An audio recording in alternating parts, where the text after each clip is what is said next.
اللہ الرحمن الرحیم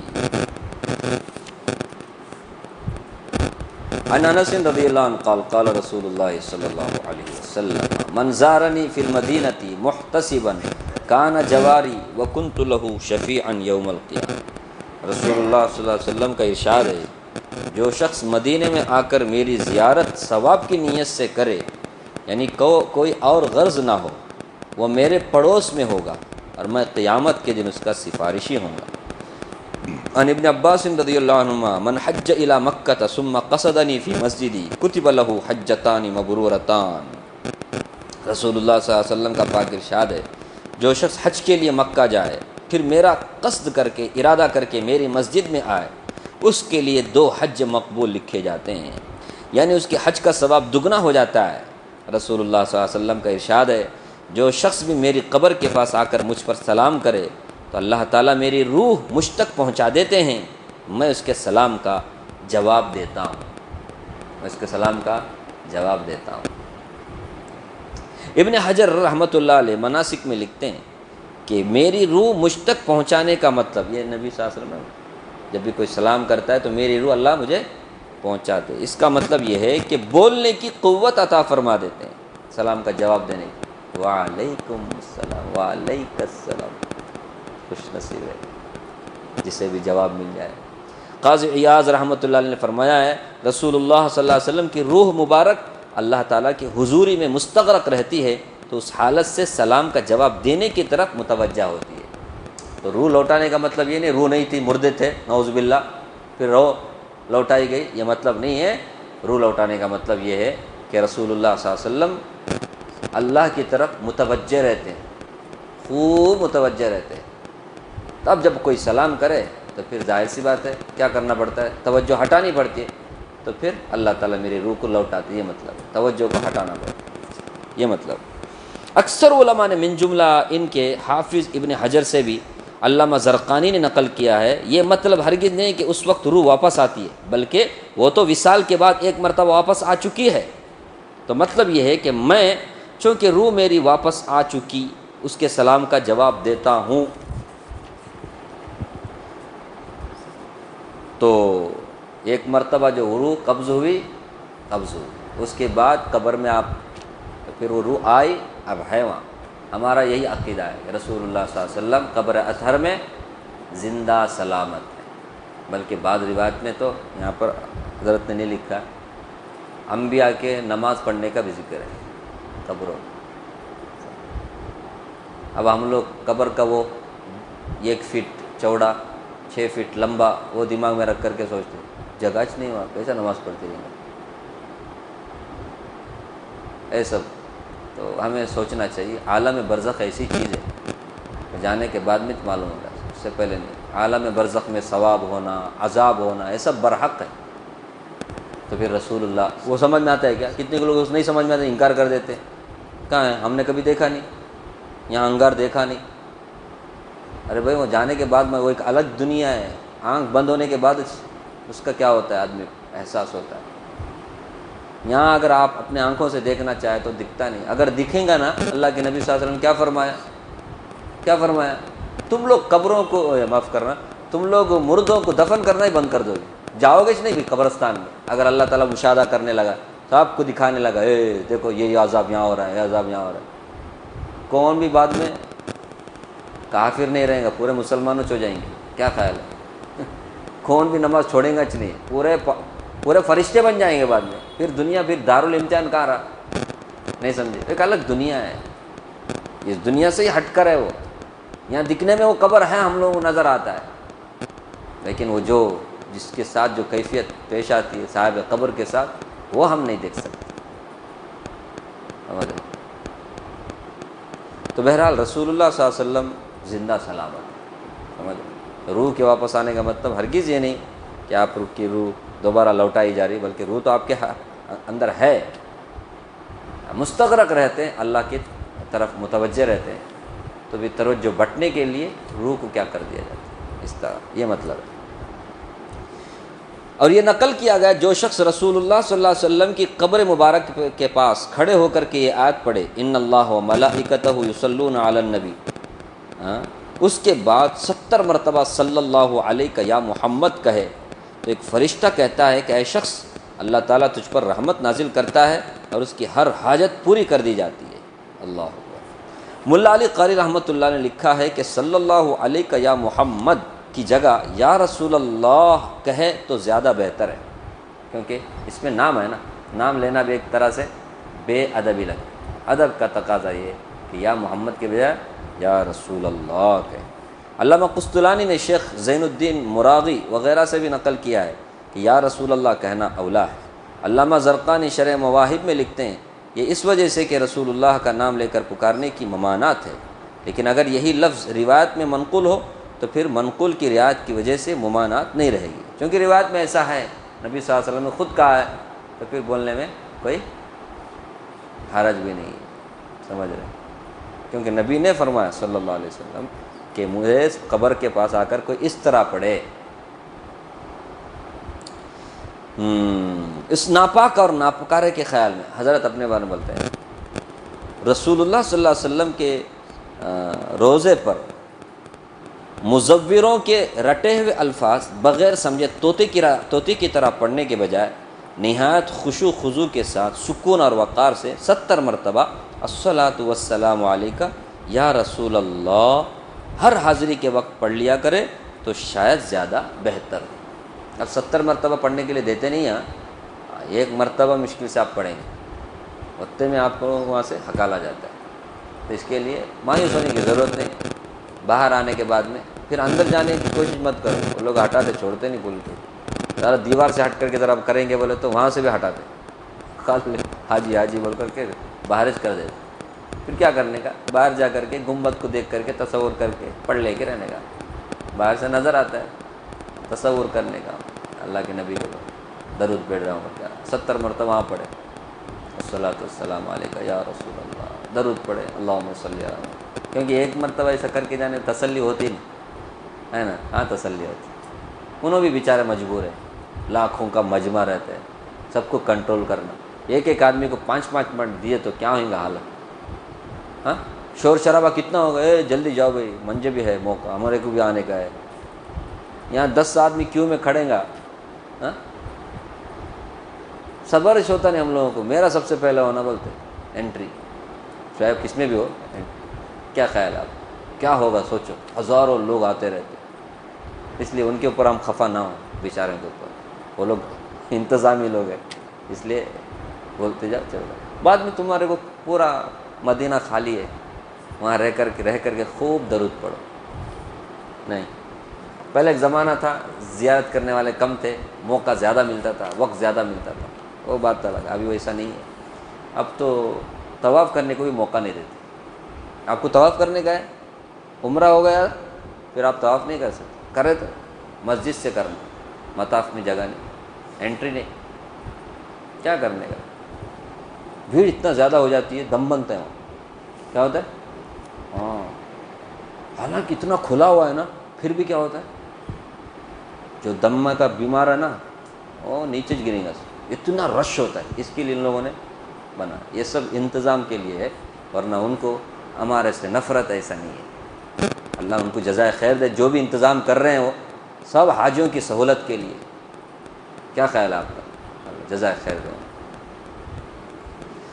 عن ابی ہریرہ رضی اللہ عنہ قال قال رسول اللہ صلی اللہ علیہ وسلم من صلی علی عند قبری سمعته ومن صلی علی نائیا کفا امر دنیاہ وآخرتہ وکنت له شہیدا وشفیعا یوم القیامہ۔ رسول اللہ صلی اللہ علیہ وسلم کا ارشاد ہے، جو شخص میری قبر کے پاس کھڑا ہو کر کے مجھ پر درود پڑھتا ہے میں اس کو خود سنتا ہوں، اور جو کسی اور جگہ کسی اور جگہ درود پڑھتا ہے تو اس کی دنیا اور آخرت کی ضرورتیں پوری کی جاتی ہیں، اور میں قیامت کے دن اس کا گواہ اور اس کا سفارشی ہوں گا، سمجھ رہے۔ دوسری متعدد احادیث میں آیا ہے کہ جو دور سے کوئی شخص درود شریف پڑھتا ہے تو اللہ تعالیٰ نے فرشتے مقرر فرما رکھے ہیں جو اس کا سلام مجھ تک پہنچاتے ہیں۔ حدیث شریف میں قبر شریف پر کھڑے ہو کر درود شریف پڑھنے کی کس قدر فضیلت ہے کہ سرور عالم صلی اللہ علیہ وسلم اس کو خود بنفس نفیس سنتے ہیں، اور کس قدر خوش نصیب ہیں وہ مبارک حضرات جو اس پاک شہر میں رہنے والے ہیں اور ہر وقت بلا واسطہ درود شریف رسول اللہ صلی اللہ علیہ وسلم کو سناتے رہتے ہیں۔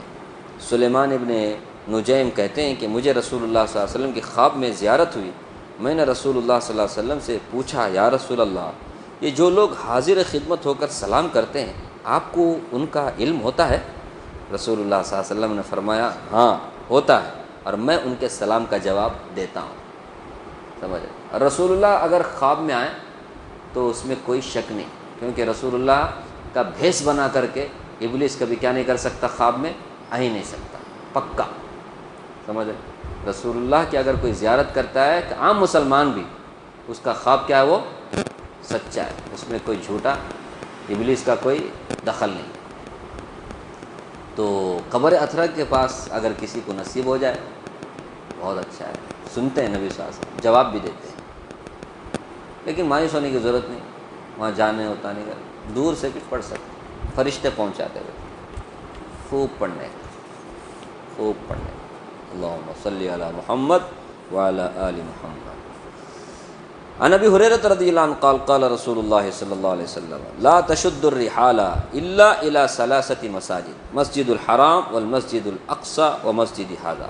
رسول اللہ صلی اللہ علیہ وسلم کا پاک ارشاد ہے کہ نہ سفر کیا جائے مگر 3 مسجدوں کی طرف، ایک مسجد حرام، دوسرا مسجد بیت المقدس، تیسری میری یہ مسجد۔ یہ 3 مسجدوں کا تم کیا کر سکتے، سفر کا ارادہ کر سکتے، باقی نہیں۔ اب اس کا کیا مطلب ہے، اس کا کیا مطلب؟ اسی حدیث کو رکھ کر کے وہ لوگ غیر مقلد روکتے ہیں، جو مکہ سے مدینہ جانے والے ہوتے ہیں، ان کو بولتے کیوں جا رہے ہیں، بولتے نہیں ہم نہیں، حدیث ہے مسجد کا ارادہ کرنا۔ کس کا ارادہ کرنا؟ مسجد کا ارادہ کرنا، تبھی آپ جا سکتے ہیں مدینہ، خالی قبر کا زیارت کا مت کرو، ایسا بولتے۔ ہم تو بولے دونوں کا ارادہ کرو، لیکن وہ مناتے ہیں اسی حدیث کو رکھ کر۔ اس حدیث کا مطلب کیا ہے، اسے سمجھنا چاہیے، چونکہ اس حدیث شریف میں 3 مسجدوں کے علاوہ کسی اور جگہ کے سفر کی ممانعت کی گئی ہے، اس لیے بعض علماء نے اس سے دلیل پکڑ کر نبی صلی اللہ علیہ وسلم کے مزار پاک کے ارادے سے سفر کرنے کی ممانعت فرمائی ہے۔ سن رہے؟ اس حدیث کو رکھ کر بعض علماء نے کیا کہا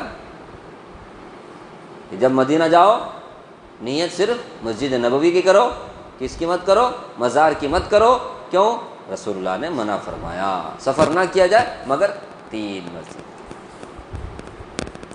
وہ حضرات فرماتے ہیں کہ اس نیت سے سفر نہ کرے بلکہ مسجد نبوی کی زیارت کی نیت سے سفر کرے، البتہ وہاں پہنچنے کے بعد مزار پاک کی زیارت میں کوئی مضائقہ نہیں، ایسا بولتے ہیں۔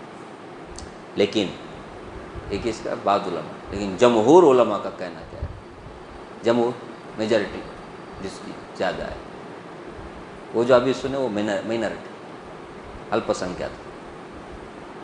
جمہور علماء کے نزدیک اس حدیث شریف کا مطلب یہ ہے، معاف کرنا، اس حدیث شریف کا یہ مطلب ہرگز نہیں ہے جو اوپر آپ نے سنا، یہ ہرگز مطلب ہے۔ پھر مطلب کیا؟ مطلب یہ ہے کہ ان 3 مسجدوں کے علاوہ کسی اور مسجد کے ارادے سے سفر نہ کریں، شامل مسجد، جامع مسجد،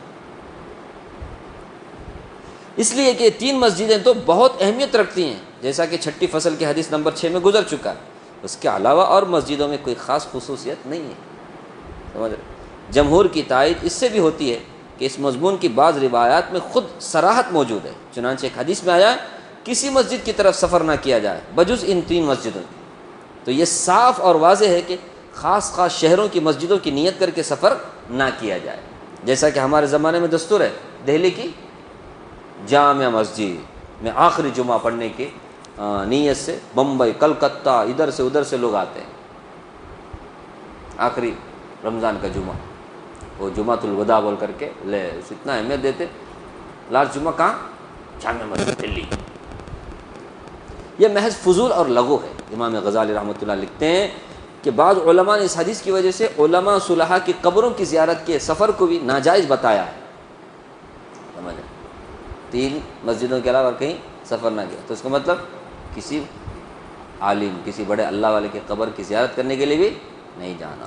حالانکہ حضور صلی اللہ علیہ وسلم کا ارشاد ہے کہ میں نے قبروں کی زیارت کو منع کر دیا تھا، اب اجازت دیتا ہوں زیارت کیا کرو۔ جب زیارت کیا کرو اجازت ہے تو پھر کر سکتے کیا بولتے زیارت کرنے کے لیے جا سکتے. اور حدیث مذکورہ یہ جو ابھی آپ نے حدیث سنی مذکورہ بالا مسجدوں کے بارے میں وارد ہوئی ہے کہ ان 3 مسجدوں کے علاوہ اور سب مسجد برابر ہیں. فرق ہے. رسول اللہ صلی اللہ علیہ وسلم کے کہنے کا مطلب مسجد ان 3 مسجدوں کے علاوہ اور مسجدوں کا سفر مت کرو کیونکہ سب مسجد ایک ہی جیسا ہے. جامع مسجد قدرلی بھی ایک, شامل مسجد بھی ایک. نہیں وہاں فضیلت زیادہ ہے بلکہ جانا غلط ہے. سہولت کے حساب سے وہ بات الگ ہے, نہیں سمجھ رہے. جہاں جس کو نزدیک ملا جماعت ملنے کا ہے یا سہولت ہے وہاں جا کے پڑھنا وہ الگ ہے. نہیں وہاں پڑھے تو زیادہ ثواب ہے, یہاں پڑھے تو زیادہ ثواب ہے, یہ غلط ہے. سب مسجدیں برابر. تو ان 3 مسجدوں کے علاوہ اور مسجد سب برابر ہیں, ان میں کوئی ایسی ترجیح نہیں جس کی وجہ سے سفر کیا جائے. اور مزارات کی برکت ایک اور چیز ہے, سمجھ رہے. زیارت کرنے کے لیے جانا وہاں سے سمجھ, یہ نبی صلی اللہ علیہ وسلم نے خود اجازت دی ہے زیارت کرنے کے لیے جاؤ. تو زیارت کرنے کے لیے جانے کے لیے ظاہر سی بات ہے کسی کا مزار تو ہمارا اپنے شہر سے دور ہی رہیں گا, وہاں جانا پڑے گا نا. کیا خیال ہے؟ حضرت امام حسین رضی اللہ عنہ کی قبر کہاں ہے؟ عراق میں. جانا چاہتے ہیں جا سکتے. میں پوچھتا ہوں کہ کیا انبیاء کی قبروں کی زیارت کو بھی منع کر دیا جائے گا؟ شام, فلسطین, بیت المقدس, وہاں پہ بے شمار نبیوں کی قبریں ہیں, سمجھ رہے, بڑے بڑے نبیوں کی قبریں, کیا منع کیا جائے گا؟ جب اس کو منع نہیں کیا جا سکتا تو اولیاء کی قبریں بھی تو ایسی ہیں, تو پھر اولیاء کی قبروں کو جانے سے کون منع کرتا؟ منع نہیں کرتا, کوئی بھی نہیں منع. لیکن کیا کرتے ان کے قبروں کے پاس اتنے خرافات ہوتے, جائیں گے تو آپ کا نام بھی خراب ہوگا, آپ کے ساتھ لوگ بعد میں بدگمان بھی ہو جائیں گے. کیا خیال ہے اس کے لیے؟ ورنہ تو قبر کی زیارت کوئی منع نہیں. اب آپ حضرت خواجہ معین الدین چشتی رحمۃ اللہ علیہ, کتنا بڑے ولی, کتنے بڑے ولی, لاکھوں لوگ مسلمان ان کے ہاتھ میں. آج ہمارے انڈیا میں جو مسلمان ہیں نا ان کی برکت ہے جی, ان لوگوں کی برکت ہے. کیا خیال ہے؟ پھر نہیں تو ہمیں کون سے مندر کا گھنٹہ بجاتے تو معلوم نہیں. ان لوگوں نے آئے محنت کی, زبردست محنت کی, لیکن کیا کرنے کا, ہم نے ابھی نصیب نہیں وہاں جانا. ہم جانا بھی چاہتے تو مشکل ہے, لے راکشساں آ جاتے ادھر سے ادھر سے. کتنے کا فاتحہ کرانے کا ہے؟ 1000 کا کی, 2000 کا کی, مختلف ریٹ ہے وہاں, اور اس ریٹ کے حساب سے آپ کی عزت ہے, سمجھ رہے نا. ہاں, اگر 1000 کا فاتحہ چلو کم از کم کیا تو 1000 تو بھی روپے دے, کیسا اندر انٹری ملے تو بس تم نے اندر ملتی کہ نہیں وہ بھی معلوم ہے. 1000 رہے تو تم نے باہر سے ہمیں دیتے, ٹوٹنے لاؤ 1000 جاؤ ہمیں کرتے پورا انتظام. ٹینشن کرنے کو خواجہ سے ہمیں جا کے بولتے تمہارے بارے میں, ہاں ٹینشن کرنا ایسا. وہاں پورا خواجہ کا دربار باقاعدہ, جیسے یہ دیولوں میں مندروں میں باقاعدہ پجاری لوگ کا اتھارٹی رہتا ہے نا, قبضہ, وہ دیوارا کونے بول کے بند کرنا یہ کرنا سب وہاں چلتا ہے. ہاں, ان کا مزار بھی 8 بجے بند ہوتا ہے شام میں. ہاں, پھر اس کے بعد ایک کھلنے کا ٹائم ہے. جی بھاجی, تو یہ خرافات کی وجہ سے ہم نہیں جا سکتے, ورنہ اولیاء کی قبروں کی زیارت منع نہیں ہے. بندہ ضعیف کہتا ہے اولیاء کی قبروں کے لیے سفر کرنا تو مختلف ہی ہے کہ جائز ہے کیا نہیں ہے, لیکن اس میں شک نہیں کہ ان مسجدوں کے علاوہ بہت سے سفر بالاتفاق جائز. سمجھ رہے. اب مزار کی بات آئی تو حضرت لکھتے ہیں کہ اس میں بعض علماء منع بھی کرتے ہیں نا. اللہ کے نبی نے فرمایا 3 مسجدوں کے علاوہ کہیں بھی سفر نہیں کرنا, تو مزار کے لیے بھی منع کرتے ہیں. بعض علماء اس طرح بولتے, جمہور کہتے ہیں نہیں بھائی وہ مسجدوں کے بارے میں ہے, مزار کے بارے میں نہیں. اب حضرت لکھتے ہیں کہ اگر ایسی بات ہے کہ مسجدوں کے علاوہ اور کسی بھی جگہ کا سفر نہیں کرنا, قبر کی زیارت کا بھی سفر نہیں کرنا بولے, تو پھر دنیا بھر میں جو سفر آپ لوگ کرتے ہیں, کوئی انگلینڈ جاتا ہے, کوئی فرانس جاتا ہے, کوئی فلاں تجارت کے لیے جاتا ہے, ایجوکیشن کے لیے جاتا ہے, سب منع ہونا چاہیے نا. وہاں منع نہیں بولتے, سب جا سکتے بولتے, کمانے کے لیے جا سکتے, جاب کے لیے جا سکتے, ایجوکیشن کے لیے جا سکتے, یا پھر سیر و تفریح کے لیے جا سکتے, وہ سب منع نہیں. پھر کیا مطلب ہے؟ خالی مزار کے لیے منع ہے, مزار کی زیارت کرنے کے لیے. تو بندہ ضعیف کہتا ہے کہ اولیاء کے قبروں کے لیے سفر کرنا تو مختلف ہی جائز ہے نہیں, لیکن اس میں شک نہیں کہ مسجدوں کے علاوہ بہت سے سفر بالاتفاق جائز ہیں بلکہ واجب ہیں. جیسا کہ حج کی نیت سے سفر کرنا، جہاد کے لیے سفر کرنا، طلب علم کے لیے سفر کرنا، ہجرت کا سفر کرنا، تجارت کے لیے سفر کرنا۔ اس لیے یہ تو بہرحال کہنا ہوگا نا کہ اس حدیث پاک سے مطلق سفر کی ممانعت ان 3 مسجدوں کے علاوہ مقصود نہیں ہے، سمجھ رہے ہیں؟ بلکہ مقصد کیا ہے؟